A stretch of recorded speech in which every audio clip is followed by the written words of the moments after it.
ಕುಂದಾಪುರದಿಂದ ಕೇವಲ 11 ಕಿಲೋಮೀಟರ್ ದೂರದಲ್ಲಿರುವಂತಹ gem of the place ಅಂತಾನೆ ಹೇಳ್ಬಹುದು ಕೋಟ ಶಿವರಾಮ್ ಕಾರಂತರ ಥೀಮ್ ಪಾರ್ಕ್ ಗೆ ನಾವಿವತ್ತು ಹೋಗ್ತಾ ಇದ್ದೀವಿ. ಇಲ್ಲಿರೋ ಒಂದೊಂದು ಸ್ಟ್ಯಾಚುನು ಶಿವರಾಮ್ ಕಾರಂತರ ಜೀವನದ ಒಂದೊಂದು ಕಥೆನ ಹೇಳ್ತಾ ಹೋಗುತ್ತೆ. ನಾನ್ ತಿಳ್ಕೊಂಡಿರುವಂತಹ ಸ್ವಲ್ಪ ನಾಲೆಜ್ ನ ಈ ವಿಡಿಯೋದಲ್ಲಿ ನಿಮ್ ಜೊತೆನೂ ಶೇರ್ ಮಾಡ್ತೇನೆ. ನಾನ್ ಹೋಗಿದ್ದಿನ ಮಕ್ಕಳು ಸಮ್ಮರ್ ಕ್ಯಾಂಪ್ ಆಗ್ತಾ ಇತ್ತು. ವಿಚಾರಿಸಿ ನೋಡಿದಾಗ ಗೊತ್ತಾಯ್ತು ಫ್ರೀ ಸಮ್ಮರ್ ಕ್ಯಾಂಪ್ ಅಂತ.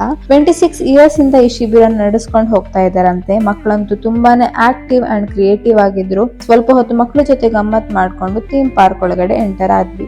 ಎಂಟರ್ ಆಗಿದ ಕೂಡಲೇ ಶಿವರಾಮ್ ಕಾರಂತರ ಸ್ಟ್ಯಾಚು ನೋಡ್ಲಿಕ್ಕೆ ಸಿಗುತ್ತೆ. ಪಕ್ಕದಲ್ಲೇ ಒಂದು ಸಣ್ಣ ಕೆರೆ ಕೂಡ ಉಂಟು. ಪ್ಲೇಸ್ ಅಂತೂ ತುಂಬಾನೇ ಪೀಸ್ಫುಲ್, ಗ್ರೀನರಿ, ಆ ಫ್ರೆಶ್ ಗಾಳಿ ಏನೋ ಒಂಥರ ಮನ್ಸಿಗೆ ಖುಷಿ ಕೊಡ್ತಾ ಇತ್ತು. ನಾನು ಆಗ್ಲೇ ಹೇಳ್ದಾಗೆ ಇಲ್ಲಿ ಒಂದೊಂದು ಸ್ಟ್ಯಾಚು ಕೂಡ ಒಂದೊಂದು ಕಥೆನ ಹೇಳುತ್ತೆ.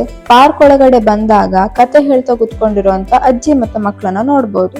ಅದ್ ಬೇರೆ ಯಾವ್ದೂ ಅಲ್ಲ, ಕಾರಂತರಿಗೆ ಜ್ಞಾನಪೀಠ ಪ್ರಶಸ್ತಿ ತಂದ್ಕೊಟ್ಟಂತಹ ಮೂಕಜ್ಜಿಯ ಕನಸು. ಎಂಟ್ರೆನ್ಸ್ ಹತ್ರ 2 ಬೇರೆ ಬೇರೆ ಯಕ್ಷಗಾನ ಮೂರ್ತಿನೂ ನೋಡ್ಬೋದು. ಅದು ಕರಾವಳಿಯ ಹೆಮ್ಮೆಯ ಯಕ್ಷಗಾನವಾದ ಬಡಗುತಿಟ್ಟು ಮತ್ತು ತೆಂಕುತಿಟ್ಟು. ಇಲ್ಲಿ ನೋಡ್ತಾ ಇರುವಂತ ಸ್ಟ್ಯಾಚು ಬೇರೆ ಯಾವ್ದೂ ಅಲ್ಲ, ಕಾರಂತರ ಚೋಮನ ದುಡಿ ಕಾದಂಬರಿಯ ನಾಯಕನಾದ ಚೋಮ.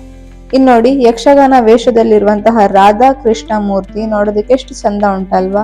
ವರಾಂಡ ಎಂಟ್ರೆನ್ಸ್ ಅಲ್ಲಿ ನಿಮ್ಗೆ ಉಬ್ಬು ಚಿತ್ರ ನೋಡ್ಲಿಕ್ಕೆ ಸಿಗುತ್ತೆ. ಇದು ಬೇರೆ ಯಾವ್ದೂ ಅಲ್ಲ, ಕೆ ಹೆಬ್ಬಾರ್ ಅವರು ಬಿಡಿಸಿರುವಂತಹ ಕಾರಂತರ ಹುಚ್ಚು ಮನಸ್ಸಿನ 10 ಮುಖಗಳು ರೇಖಾಚಿತ್ರ.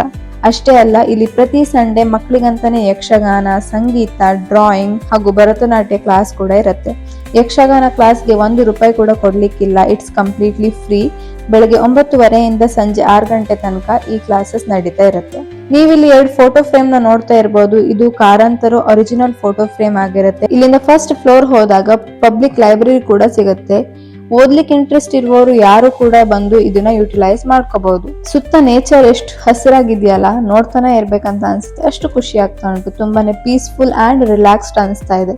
ನೀವಿಲ್ಲಿ ಬಂದ ಕೂಡಲೇ ಒಂದು ಆಡಿಯೋನ ಪ್ಲೇ ಮಾಡ್ತಾರೆ. ಇಲ್ಲಿ ಕುತ್ಕೊಂಡಿರೋ ಗೊಂಬೆಗಳು ಆ ಸ್ಟೋರಿನ ಹೇಳ್ತಾ ಹೋಗುತ್ತೆ. ಆಗ ನಿಮ್ಗೆ ಈ ಥೀಮ್ ಪಾರ್ಕ್ ಅಲ್ಲಿ ಇರುವಂತಹ ಪ್ರತಿಯೊಂದು ಸ್ಟ್ಯಾಚುವಿನ ಕಂಪ್ಲೀಟ್ ಸ್ಟೋರಿ ಅರ್ಥ ಆಗ್ತಾ ಹೋಗುತ್ತೆ. ನಮ್ಮೂರಲ್ಲಿ ಇಷ್ಟೊಳ್ಳೆ ಪ್ಲೇಸ್ ಉಂಟನ್ನೋದು ಅದು ನಮ್ಗೆ ತುಂಬಾನೇ ಹೆಮ್ಮೆ ವಿಷಯ. ನೀವು ಕೂಡ ನಿಮ್ ಮಕ್ಕಳನ್ನ ಒಂದ್ಸಲ ಇಲ್ಲಿ ಕರ್ಕೊಂಡ್ ಬನ್ನಿ. ಯಾವ್ದೇ ರೀತಿ ಏಜ್ ಲಿಮಿಟ್ ಆಗ್ಲಿ, ಎಂಟ್ರಿ ಫೀಸ್ ಆಗ್ಲಿ ಇರೋದಿಲ್ಲ. It's completely free. ಇಲ್ಲಿ ಬಂದ್ಮೇಲೆ ನಿಮ್ಗೊಂದು ಒಳ್ಳೆ ನಾಲೆಜ್, ಇನ್ಸ್ಪಿರೇಷನ್ ಹಾಗೆ ರಿಲ್ಯಾಕ್ಸ್ಡ್ ಅಂಡ್ ಪೀಸ್ಫುಲ್ ಮೈಂಡ್ ಕೂಡ ಸಿಗುತ್ತೆ. ಹಾಗೆ ಒಂದು ರಿಕ್ವೆಸ್ಟ್, ಇಲ್ಲಿ ಯಾವುದೇ ಸ್ಟ್ಯಾಚ್ಯೂನು ಹಾಳು ಮಾಡೋದಕ್ಕೆ ಹೋಗ್ಬೇಡಿ. ಪಬ್ಲಿಕ್ ಪ್ರಾಪರ್ಟಿ, ಚೆನ್ನಾಗಿ ನೋಡ್ಕೊಳ್ಳೋದು ನಮ್ದು ರೆಸ್ಪಾನ್ಸಿಬಿಲಿಟಿ ಆಗಿರುತ್ತೆ. ಅಷ್ಟೇ ಅಲ್ಲ, ಥೀಮ್ ಪಾರ್ಕ್ ಹೊರಗಡೆ ಸ್ವಲ್ಪ ದೂರದಲ್ಲೇ ಇವರೊಂದು ಹೊಸದಾಗಿ ಏರೋಪ್ಲೇನ್ ಡಿಸ್ಪ್ಲೇನ ಮಾಡ್ತಾ ಇದ್ದಾರೆ. ನಾವು ಹೋದಾಗ it was under construction. Next time ನೀವು ಹೋದಾಗ ಇಲ್ಲೂ ಕೂಡ ವಿಸಿಟ್ ಮಾಡಿ. ವಿಡಿಯೋ ಇನ್ಫಾರ್ಮೇಟಿವ್ ಅಂತ ಅನ್ಸಿದ್ರೆ ಲೈಕ್ ಮಾಡೋದು ಮಾತ್ರ ಮರಿಬೇಡಿ. See you in the next video.